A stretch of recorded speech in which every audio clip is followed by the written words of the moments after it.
주님이 내 안에 계셔서 더 행복하다고 크게 고백하겠습니다. 주님이 내 안에 계셔 더 행복합니다. 할렐루야. 아니 벌써 6월의 마지막 주, 제가 12월 첫날에 이 자리에서 이경호 목사님이 새벽기도 인도하시는 걸 들었고요. 벌써 7개월이 지났네요. 너무 행복해서 세월 가는 줄, 도끼자를 썩는 줄 알았습니다. 정말 후딱 간 것 같아요.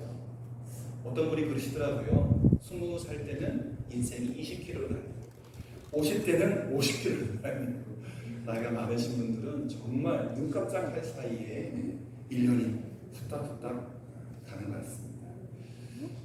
여름인데요. 아마 그냥 집안에만 있어도 답답한데 새벽을 뚫고 바다에 나가시고 또 옷 갈아입으시고 논에 가시고 밭에 가시고 일터에 가시는 여러분 얼마나 힘드실까. 이 여름 잘 이겨내야 풍성한 가을이 그리고 행복한 겨울이 오지 않겠습니까? 그래서 오늘 말씀 제목을 여름이 주는 교훈, 여름이 주는 교훈, 조금 이렇게 제목을 꼬아서 만들어 놨습니다. 성경을 전문적으로 연구하는 주경학자들, 성경을 깊이 파고들어서 연구하는 학자들은요, 오늘 본문이 포함되어 있는 마태복음 24장을 복음서의 작은 계시록이라 그렇게 부릅니다. 뭐라고요? 작은 계시록. 요한계시록이 있지만 그 한 권의 책이 다 세상 끝날을 이야기하지만 장차 될 일과 종말에 관한 예언들에 구성되어 있는 것처럼 요한계시록이 마태복음 24장 역시 종말에 일어날 일들을 예언하기 때문에 성경 전문가는 마태복음 24장을 작은 계시록이라 부르고 있습니다.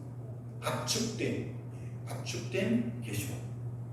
먼저 1절과 2절에 보시면 예루살렘이 주후 70년에, 이 이야기가 마태가 복음서를 쓴 게 뭐 40년, 50년이라 하면 이제 20년밖에 안 남았어요. 20년 후에는 로마의 침략 때문에 우리나라가 멸망하게 될 것이다. 3절부터 14절에는 종말에 일어날 사건들에 대해서, 15절부터 28절에는 종말에 있게 될 대환란에 대해서, 29절부터 31절에는 그리스도의 재림, 그리고 32절부터 오늘 본문이 들어있는 51절까지 종말을 대하는 그리스도인들의 태도를 언급하고 있습니다. 종말을 대비하는, 종말을 마주하는 그리스도인의 태도. 겨울 지나가면 봄이 오고요, 봄 지나가면 여름 오고요, 여름 지나가면 가을 오고요. 겪어보니까 울릉도도 매우 습합니다. 하지만 조금 이 발산보다는 덜 덥고 덜 춥고 한데, 그래도 제가 참 새벽기도가 고민이에요.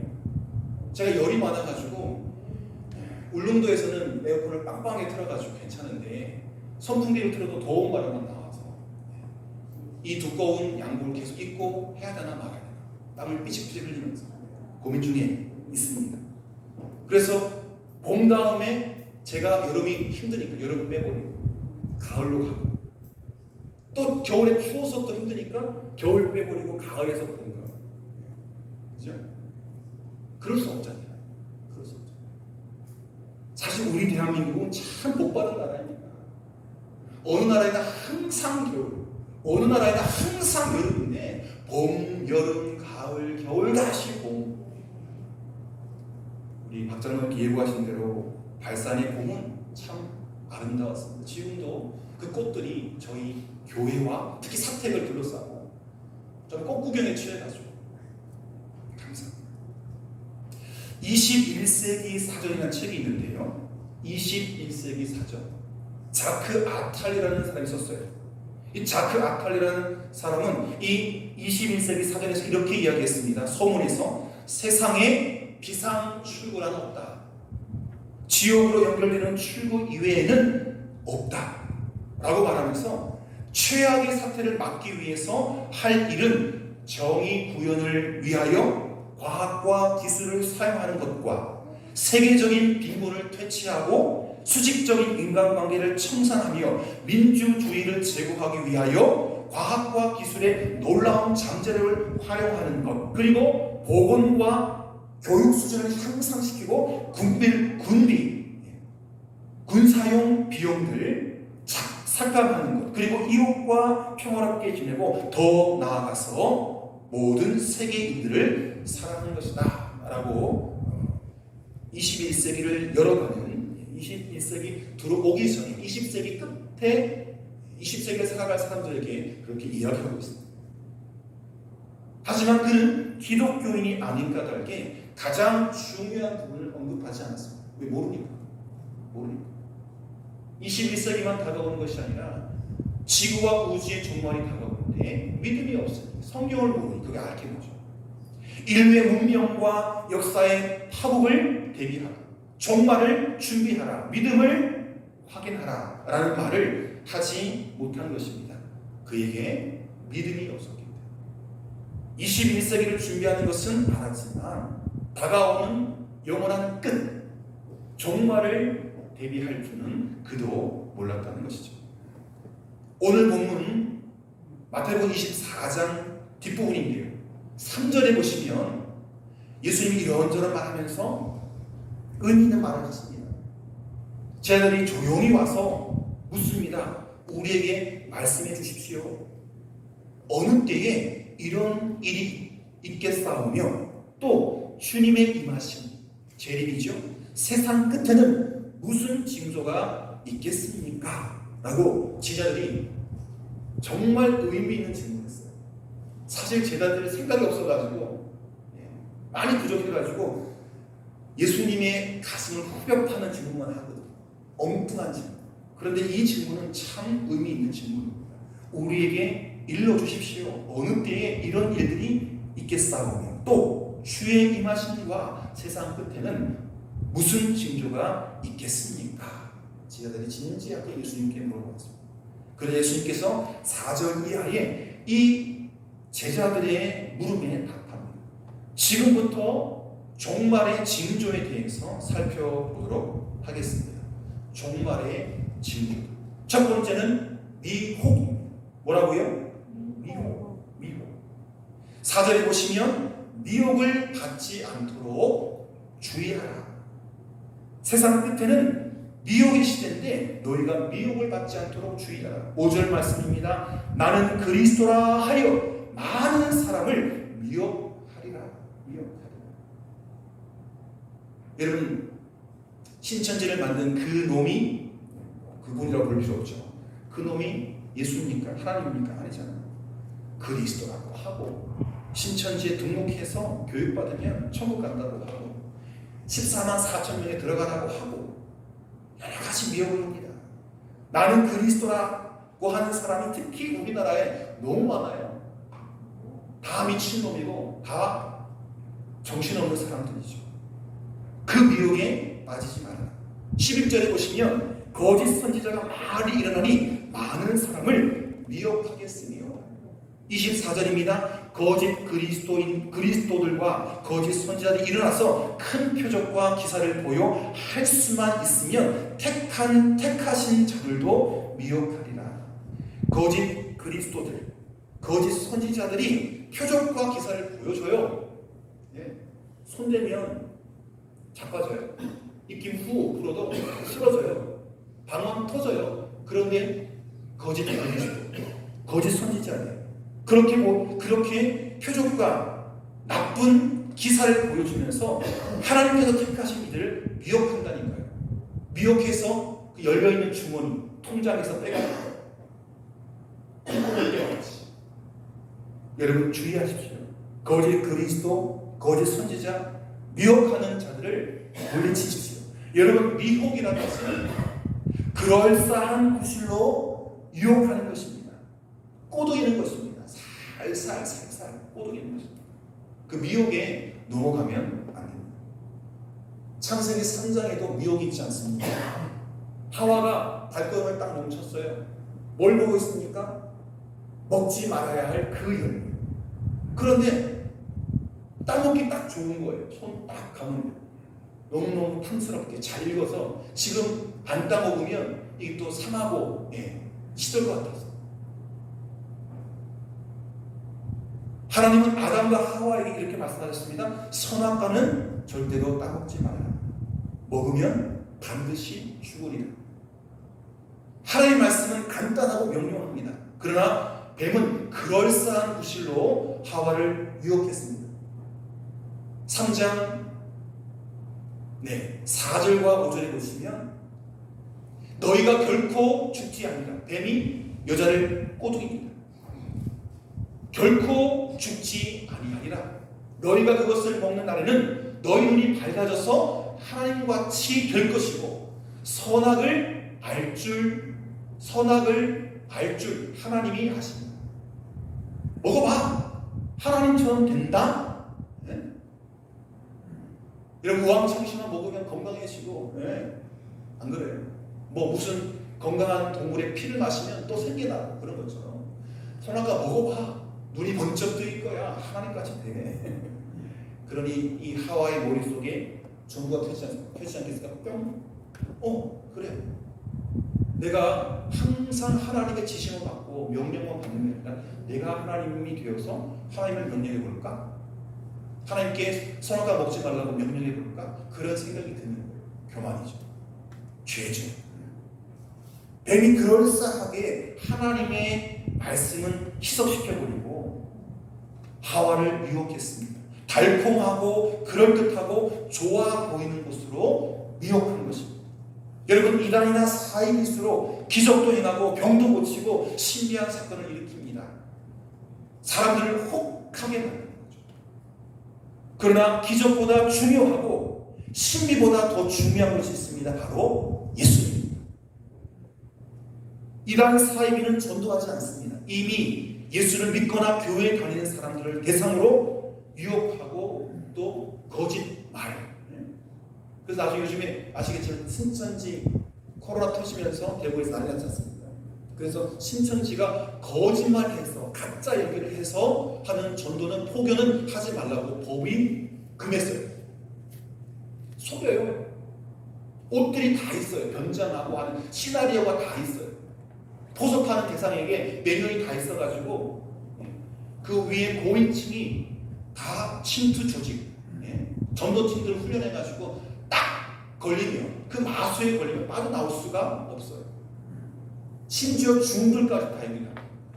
스님 옷, 신부님 옷, 목사님 옷 연기라는 거예요. 그 한 사람 미혹시키는 거예요.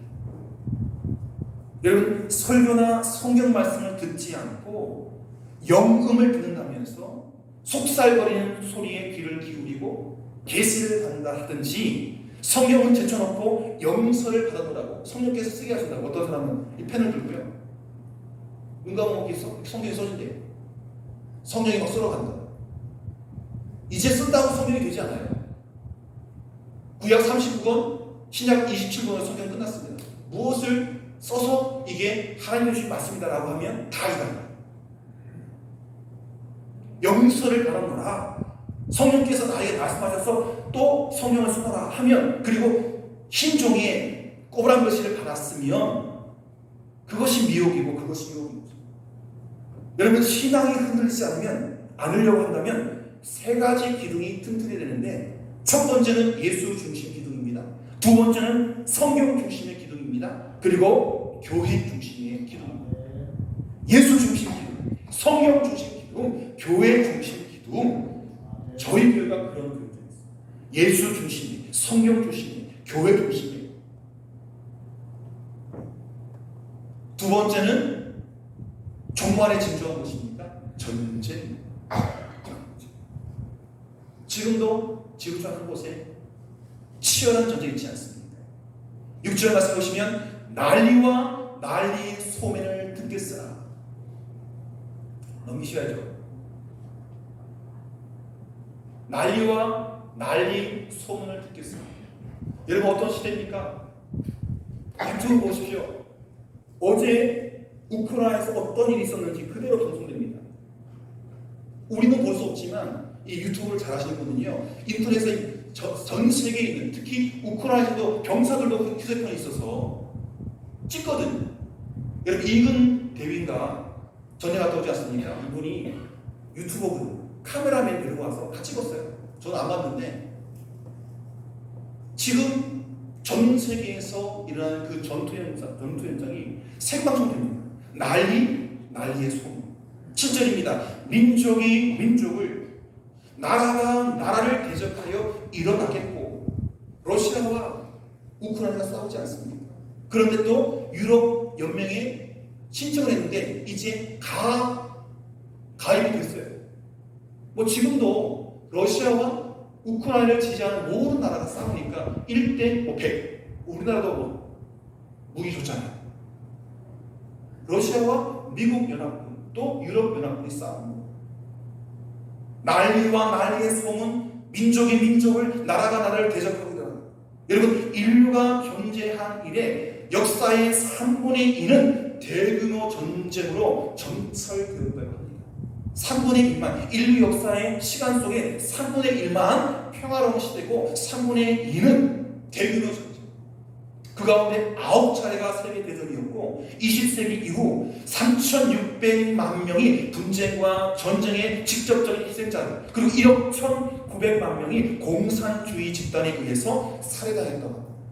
지금도 계속해서 영토 분쟁과 국경 분쟁, 이념과 종교 분쟁이 일어나고 있습니다.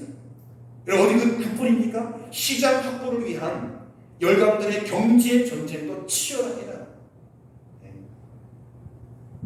아이폰과 갤럭시 폰의 대결 치열합니다. 대만과 우리 한국의 그 반도체 개발 치열합니다. 사느냐 죽느냐 사활이 걸려 있습니다. 그것만입니까? 힘을 가진 나라가 앞다투어서 대량 살상 무기를 개발하고 있습니다. 세계가 보유한 핵무기가 동시에 폭발하면 전 세계 인류가, 지구가 지금 핵무기를 갖고 있는 나라에서 그걸 폭발시키면 지구가 3번 박살나요. 한 번 박살나는 게 아니라 모든 핵폭탄을 동시에 터뜨리면 이 지구 3개를 날려버릴 수 있어요. 지금 계속 만들지 않습니까? 북한으로 지금 만들어가고 거의 다 만들어졌잖아요. 연기로 핵 개발하는 갱도 부셔놓고 가짜 계속해서 연구진 하면서 지금 저희도 누리호 거기다가 대가리에다가 그 위에다가 핵무기만 딱 얹으면 핵폭탄이에요. 지구 날아가죠, 우주 날아가죠. 그거를 다른 지역에다가 쏘면 핵폭탄이에요. 우리는 그런 마음이 없죠. 순수하게 우주를 개발하기 위해서. 그리고 그런 기술을 개발하다 보면 다양한 것을 우리가 얻을 수 있기 때문에. 석유와 물을 에워싼 자원 전쟁도 그 양상이 심각해졌습니다. 우크라이나와 러시아의 전쟁이 심각해지니까 이제는 밀가루 수출하지 마. 인도 식용유 또 옥수수 수출하지 마. 지금 러시아가 겨울을 기다리고 있어요. 왜냐하면 러시아에서 어마어마한 가스를 유럽 연맹에다 보내고 있거든요. 그걸 끊을 수가 없어. 지금 더우니까 필요 없는데 러시아가 그 가스를 주냐 마냐. 우리 가스를 받으려면 너 우크라이나 도와주지 마. 조금 더 끌고 나가면 이 우크라이나 전쟁은 또 다른 형태로 달라집니다. 전세가 기웁니다. 난리와 난리의 소문, 전쟁의 위협과 그칠 줄 모르는 테러, 종말이 가까웠기 때문에 나타나는 현상이지만 그것이 끝이 아니에요. 종말을 알리는 사인, 빨간 신호들이 뿐입니다. 세 번째는 기근과 지진입니다. 7절을 보시면 곳곳에 자막을 넘기셔야 되죠. 곳곳에 기근과 지진이 있으리니. 앞에는 민족과 민족이 전투를 하고 전쟁을 하고, 그런가 하면 곳곳에 기근과 지진이 있으리니 러시아와 우크라이나가 싸우면서 아프리카에서 굶어 죽는 사람들, 지금 포탄에 맞아 죽는 사람들 다 세고 있는데, 안 그래도 그게 아니어도 굶어 죽는 아프리카 어린 아이들 하나도 생기가 있죠. 더 많이 죽고 있어요. 인도가 쌀을 수출 안 하고 밀을 수출 안 하니까 지금 어마무시하게 아프리카의 빈국의 어린 아이들 태어나자마자 아시잖아요. TV 딱 틀면 뼈만 남아있는 그 새카만 아이들, 젖이 말라가지고 팔이만 들끓는 그 어머니에게 뭐가 있겠습니까? 자기도 못 먹을 경우. 안타깝습니다. 안타깝습니다.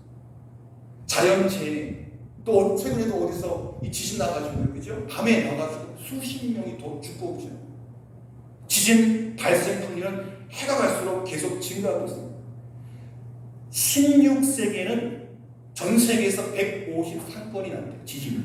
큰 지진이. 17세기는 378건, 18세기는 640건, 19세기는 2119건, 21세기 넘어서 21세기에 더 많은 지진이 국지성 소나기처럼 세계 도처에서 지진이 났습니다. 지진이라도 끔찍하시죠? 포항 지진도 우리나라가 기억하는 큰 지진 중에 하나입니다. 포항. 빨리 그 지진의 아픔을 잊어버려. 빨리 가. 근데 아직 보상을 제대로 받지 못한 분이 많으셔가지고 참 안타깝긴 하지만 포항 다음에 이 지진이라는 말을 빨리 꼬리표를 떼야 돼요. 좋은 마을, 행복한 도시에 되지 지진이 아직도 있어서 위험한 도시 하면은 집값 떨어지거든요. 누가 포항에 이사 오겠습니까? 그러나 우리는 이 7절 말씀에 곳곳에라는 이 곳곳에라는 말씀에 주목해야 해요. 안전지대가 없다는 거죠. 안전지대가. 미국은 그 지진 없습니까? 우리나라는 지진 없습니까? 일본의 지진이 많다 뿐이지 이 원전 지역 근처에서 지진 나면 난리가 납니다. 곳곳에 안전지대가 없어요. 전문가들은 지진 맥이 전 세계에 꽂혀 있다고 합니다. 지진은 지각판과 지각판이 부딪힐 때 일어나는 현상들인데 뉴질랜드, 필리핀, 일본, 한국, 엘래스카, 미국, 이란, 그리스, 인도 등등의 해가 뜨고 지는 곳에는 예외 없이 지각판과 지각판이 충돌하는 그 지진의 맥이 흐른다는 거죠. 갈수록 횟수가 많아지고 강도가 높아지는 것은 지구가 종말을 향해 가고 있다는 증거입니다. 종말 예언이 성취되어 가고 있는 분명한 증거입니다. 네 번째는 증오와 박해입니다. 9절에 보시면 그때에 종말이 임하면 사람들이 너희를 환난에 넘겨 주겠으며 너희를 죽이리니 너희가 내 이름 때문에 모든 민족에게 미움을 받으리라. 10절입니다. 그때에 많은 사람이 실족하게 되어 서로 잡아주고 서로 미워하겠습니다. 여러분 그리스도인이 사랑받지 않습니다. 미움받습니다. 그리고 심지어 죽임도 당합니다. 지금부터 47년 전인 1975년 핀란드 헬싱키에서 미국과 구소련을 포함한 35개국이 모여서 세계 각 나라의 주권을 지키고 세계 평화를 위해 전쟁을 방지하고 인간의 존엄을 위해 인권을 지키기로 한 헬싱키 협정을 체결한 바 있습니다. 그러나 그 이후로 75년도에 싸우지 말자 우리 그렇게 헬싱키 협정을 체결하고 나서 더더욱 분쟁과 증오, 대립을 반복해왔고 갈수록 그 양상이 더더욱 심해지고 있습니다. 반기독교 세력이 극성을 떠는 거 아니에요. 가까운 북한은 인권의 사각지대로 누가 얼마나 죽어가고 있는지조차 파악되지 않고 있습니다. 공산당을 지지하지 않아요. 민주주의를 조금만 따르고 우리 한국 드라마를 보고 영화를 보고 특히 성경 갖고 있고 교회 다니면 무조건 좋게는 재판 받아서 감옥에 가시면 거기서 죽어나와. 그래도 아무 말 안 해요. 못해요. 아무 말 하지도 못하고 누가 어떻게 끌려가는지 모릅니다. 종말이 가까울수록 사랑은 식어가고 대립은 증폭되고 박해는 가열될 것입니다. 11절 말씀 보면 불법이 성함으로 많은 사람의 사랑이 식어지리라. 많은 사람의 사랑이 식어지리라. 여러분 자신에게 물어보십시오. 목사님 사랑, 장로님 사랑 말고 믿지 않는 사람, 가난한 사람, 또 나의 반대편에 서 있는 사람, 전 대통령, 지금의 야당 사랑하고 있는가? 사랑하고 있는가? 여러분 어떤 사람은요 개만도 못해요. 손주들이 아들, 딸들이 애완견을 좋아하는데 집에 와봐라 내가 아파 죽겠다. 애완견이 아파가지고 이 종합병원에 애완견을 데리고 종합병원에 간다고 엄마 아빠를 안 몰라. 개보다 고양이보다 못한 어르신들도 있습니다. 동물을 사랑해야죠. 그러나 어찌 아버지가 사람에게 비례하겠습니까? 사람은 더 애호하고 사랑해야 되죠. 하나님을 사랑하고 사람을 사랑하는 사랑, 그 사랑이 회복돼야 합니다. 우리 발산교회 성도님들은 마땅히 사랑할 만한 사람만 사랑하는 것이 아니라 누구나 다 사랑해요. 내 편은, 내 식구는 누구나 사랑해요.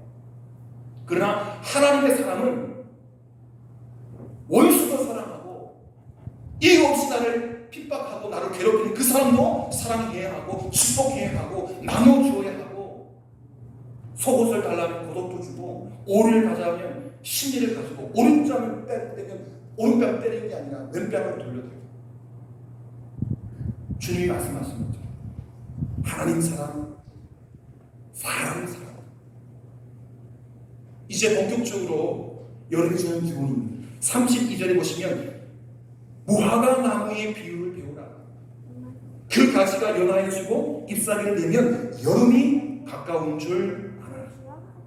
무화과 나무를 보면 계절을 알 수 있어요. 33절인데 이와 같이 너희도 이 모든 일을 보거든 인자가 가까이 곧 눈앞에 이른 줄을 알라. 여러분, 인생의 계절이 어느 계절입니까? 저는 가을에 들어선 거. 어느 분들은 벌써 겨울에 들어왔어요. 다음 봄은 없습니다. 우리 인생은 봄, 여름, 가을, 겨울로 끝나기 때문에. 저는 가을이에요. 어느 분들은 벌써 겨울에 접었습니다. 아직 하은이, 하율이는 꽃도 피기 전에 이제 겨울 막 지났으니까 막 크고 있습니다. 여러분, 우리나라처럼 봄, 여름, 가을, 겨울의 사계절의 구분이 명하지 않는 나라가 바로 이스라엘입니다. 무화과나무 잎이 피면 여름이구나 생각이 된다고 해요. 마찬가지로 앞서 말씀드린 그런 징조들이 눈에 보이고 귀에 들리면 주님이 오실 날이 멀지 않았구나 생각해야 되는데 그 생각 못 한다는 거죠. 세계 여름은 다 덥습니다. 기상이변으로 폭우, 태풍, 가뭄, 더위가 더 기승을 부립니다. 지금 세계는 뜨겁습니다. 날씨뿐만 아니라 전쟁과 테러와 지진과 홍수와 태풍이 불어제껴서 더 덥고 불편합니다. 우리나라로 뜨겁기는 왜 한 가지입니다. 남북관계도 정치도 경제도 흑덕지근합니다. 그럴 때에 우리가 뭘 해야겠습니까? 첫 번째, 깨어있어야 합니다. 42절 말씀 보면 그러므로 깨어있으라. 어느 날에 너희 주가 임할지 너희가 알지 못하기 때문이라. 깨어있어요. 여러분, 깨어있으십니까? 언제 주님이 임할지 모릅니다. 여러분, 인간의 지식으로 예견도 예측도 할 수 없는 것이 두 가지가 있는데, 내가 죽는 날과 주님이 재림하시는 날.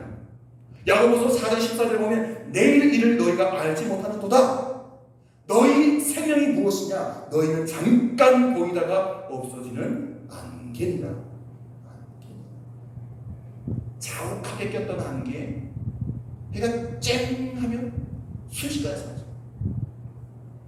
내일 일을 알지 못합니다. 생명이 무엇이냐? 잠깐 보이다가 없어지는 안개입니다. 10년 후, 20년 후 고사하고 내일 일도, 아니 10분 뒤에 일도 모르는 게 우리 인생 아닙니까? 그렇다고 모든 것을 포기하는 염세주의자가 되거나 모든 것을 떠나버리는 도피주의자가 되어서는 안 됩니다. 역사와 사역의 현장에 우뚝 서서 하나님의 마음을 가지고 깨어 일해야 됩니다. 본문 36절에 보면 그러나 그 날과 그때는 아무도 모르나니 하늘의 천사도 모르고 나도 모르고 오직 아버지 하나님만 아시느니라. 천사도 몰라요. 아들이신 예수님 자신도 모른다고 겸손하게 그 지식, 종말의 때는 하나님만 아신다. 아버지만 아신다. 하물며 사람이 그날을 안다고 떠들거나 예언하는 것은 범죄가 되는 것입니다. 그동안 예수 재림의 날짜를 밝히고 또 복받고 잘된 사람은 단 한 사람입니다. 이날 예수님이 오신다라고 하면 따라가지 마세요. 미친놈이다. 그렇게 딱 받고 여러분 믿음의 길을 가십시오. 두 번째는 확신을 가져야 합니다. 내가 구원받은 확신, 그리고 그 믿음으로 주님을 맞이한다는 확신, 주님은 반드시 다시 오신다는 확신이 있어야 합니다. 그 확신, 그 믿음이 없으면 흔들립니다. 여러분 벌써 지나간 일이지만 1992년 10월 26일 제가 아는 분도 서인주 목사님의 내 생각을 해요. 대구에서 부활한다고 흰옷 입고 카메라 출동하고 난리 났어요. 시한부 종말로 현혹돼서 가정을 등지고 교회를 뛰쳐나간 사람들, 대개 믿음이 확실치 못한 사람입니다. 성경 읽지 않은 사람입니다. 확신이 없기 때문에 시한부 종말로 오늘 같은 신천지 이단 사이비에 유혹당하고 흔들리고 믿음이 뿌리째 뽑히는 것입니다. 그러니 믿음의 확신을 가져 마지막으로 맡은 일에 충성해야 됩니다. 시한부 종말론이나 사이비 이단에 빠진 사람들 모두가 한결같이 자기가 일하는 현장을 떠났습니다. 가정을 떠나고 교회를 떠나고 직장을 떠나고 그것이 잘못입니다. 우리는 주님 맞이하기 위해서 일정한 장소, 특별한 장소로 갈 필요가 없습니다. 내가 서 있는 그곳에서 주님을 맞이하게 되는 것입니다. 주님이 처음 오셨을 때는 몇몇 사람만 주님의 초림을 보았어요. 그러나 주님의 재림은 모든 세계인들이 휴대폰에서 우리만 우크라이나 전쟁 봅니까? 아니요. 휴대폰 갖고 있는 모든 사람이 우크라이나 현장의 전쟁을 봅니다. 주님 재림하실 때 발상에서 찍어가지고 그죠? 천정수 선생님 빨리 뛰어가지고 삭발을 해가지고 예수님 오셨다! 난리 나는 거죠. 전 세계가 다 봅니다. 전 세계가. 특별한 곳에 갈 필요가 없어요. 내가 서 있는 그곳에서 주님을 맞이하게 되는 것입니다. 주님은 우리가 눈으로 볼 수 있게 오시기 때문에 특정한 장소에 찾아가서 맞이할 필요가 없는 것입니다. 자기 자리에서 앞둔 일을 충성하면 되는 것입니다. 마태복음 24장 44절에 이러므로 너희도 준비하고 있으라 생각지 않은 때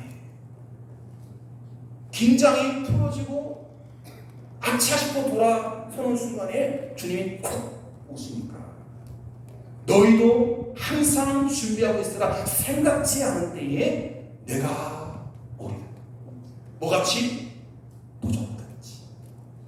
성도 여러분, 주님이 다시 오실 날이 얼마 남지 않았습니다. 깨어 기도하고 믿음의 확신을 가지고 준비하고 있다가 가장 먼저 벗은 발로 달려나가 주님을 맞이하는 우리 발산교회 손을 되시기를 축복합니다. 기도하겠습니다. 하나님 아버지 감사합니다. 벌써 6월의 마지막 주일, 다음 주일은 또 다른 반년이 시작되는 7월의 첫 주일을 맞이합니다. 주님, 그렇습니다.